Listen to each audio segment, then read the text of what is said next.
दोस्तों सब्सक्राइब करें हमारे चैनल को और बेल आइकन को दबाएं ताकि आप देख सकें हमारी वीडियो सबसे पहले। हम लाए हैं आपके लिए चटपटे खानों और रेसिपीज पर मुश्तमिल एक नया channel food court with Asma. Description में मौजूद लिंक पर क्लिक करके अभी सब्सक्राइब करें।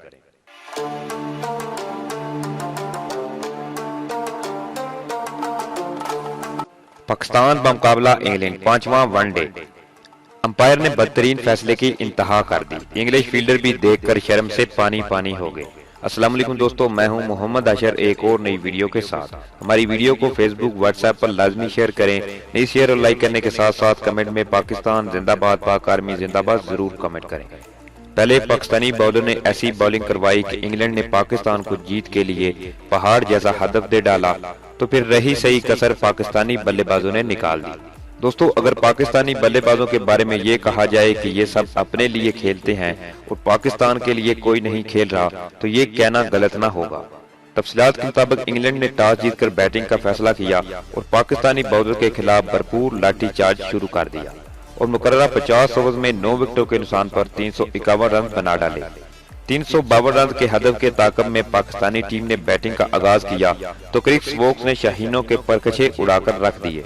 पहले ओवर में 3 गेंदें जाया करने के बाद फखर जमान कोई भी रन बनाए पवेलियन लौटे तो वोक्स ने दूसरे ओपनर आबिद अली को सिर्फ 5 रन ही बनाने का मौका दिया और LBW करके वापस भिजवा दिया। कौमी टीम के प्रोफेसर बल्लेबाज मोहम्मद हफीज मैदान में आए तो वो भी कोई रन न बना पाए और वोक्स की गेंद पर LBW होकर पवेलियन लौट गए। ग्रीनशर ने सिर्फ 6 रन पर 3 विकेटें गंवाई तो कप्तान सरफराज अहमद खुद मैदान में आ गए और बाबर आजम के साथ मिलकर अच्छी पार्टनरशिप कायम की। दोस्तों, मैच में बदतरीन वाकया उस वक्त पेश आया जब मोहम्मद हफीज ने इंग्लिश बॉलर वोक्स की गेंद को खेलना चाहा, लेकिन गेंद इनके पैड पर जा लगी और क्रिस वोक्स ने अंपायर से जोरदार अपील कर दी तो अंपायर ने आउट दे दिया और मसूफ रिव्यू लेने की बजाय चलते बने।